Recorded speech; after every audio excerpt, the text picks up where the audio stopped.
दोस्तों आने वाले 15 जून को गुजरात के द्वारिका, जामनगर, कच्छ और मोरबी जिलों में हवा की रफ्तार करीब 125 से लेकर 135 किलोमीटर प्रति घंटा रहने वाली है, जो कि एक्सटेंसिव डैमेज का कारण बन सकती है। आप समझ सकते हैं कि 135 किलोमीटर पर आवर की हवा क्या होती है और जो 126 घंटे तक चलने वाली है। चलिए समझते हैं गवर्नमेंट के किए कुछ अरेंजमेंट से कि खतरा कितना बड़ा है। पश्चिमी रेलवे ने साइक्लोन बिपरजॉय के कारण मौसम की स्थिति से प्रभावित होने वाले क्षेत्रों से गुजरने वाली 67 ट्रेनों को रद्द कर दिया है। बिपरजॉय लैंडफॉल के आगे चहल पहल से भरा जखारू बंदरगाह भी बेजान हो गया। जखारू बंदरगाह गुजरात के सबसे वेस्ट पोर्ट में से एक है।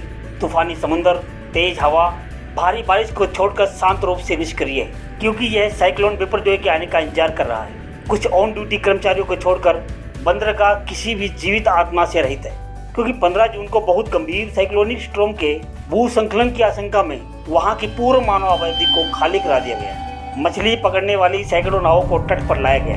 बंदरगाह पर तैनात भारतीय तट रक्षकों और सीमा सुरक्षा बलों के जवानों को छोड़कर किसी को भी वहां आने की अनुमति नहीं है। और ये सभी तैयारियां एक शक्तिशाली साइक्लोन के गुजरात में आने के 2 दिन पहले से ही अधिकारियों ने मंगलवार को वेस्ट कोस्ट रीजन के लोगों को निकालना शुरू कर दिया। इसके अलावा 15 जून को भारी बारिश होने की भी संभावना है। अरब सागर 1982 से लंबे समय तक चलने वाले साइक्लोन का सामना कर रहा है। यह राक्षसी तंत्र लगभग 126 घंटे तक उत्पात मचाने वाला है, जिससे कि कोस्टल एरिया में काफी नुकसान होने का अनुमान है, क्योंकि यह इस एरिया में दर्ज हिस्ट्री में सबसे लंबे साइक्लोन में से एक है। इस साइक्लोन का प्रभाव ओमान और पाकिस्तान तक फैला हुआ है, जहाँ भारी बारिश, तेज हवा और बाढ़ ने लोगों और उनकी संपत्तियों को नुकसान पहुंचा रहा है। कुछ एरिया में भारी से बहुत भारी बारिश हो सकती है, जैसे कि कच्छ, देवभूमि, द्वारिका और जामनगर में। दोस्तों पोरबंदर, राजकोट, मोरबी में भी कुछ स्थानों पर भारी बारिश से भी भारी बारिश हो सकती है। जूनागढ़ में भी बहुत भारी बारिश की संभावना है। दोस्तों उम्मीद है कि सौराष्ट्र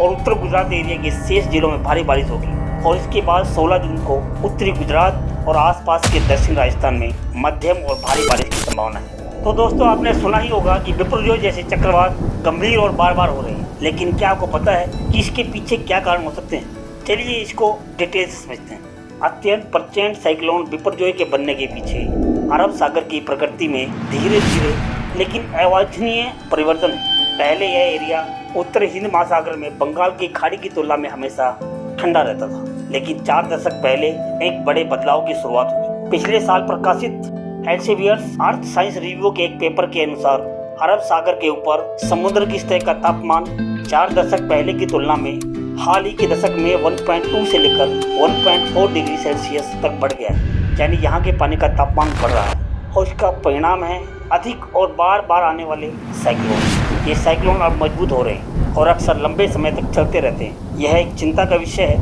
क्योंकि चक्रीय विरोध पर्यावरण के लिए खतरा पैदा कर सकता है।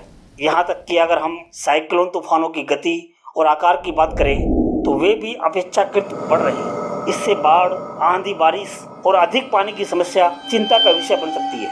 इस प्रकार हम देखते हैं कि बिपरजॉय जैसे साइक्लोन की घटना में वृद्धि समुद्र के तापमान की बढ़ने से होता है और ये संकेत हमें मिलता है कि हमें अपने पर्यावरण की देखभाल करने और जलवायु परिवर्तन के लिए समृद्ध बनने की जरूरत है। दोस्तों यह साइक्लोन बहुत शक्तिशाली है और हमें इससे सावधान रहने की जरूरत है। अगर आप इस वीडियो को पसंद करते हैं और हमारे चैनल को सपोर्ट करना चाहते हैं तो कृपया सब्सक्राइबर बटन दबाएं। मिलते हैं नेक्स्ट वीडियो में, तब तक के लिए अपना ख्याल रखें।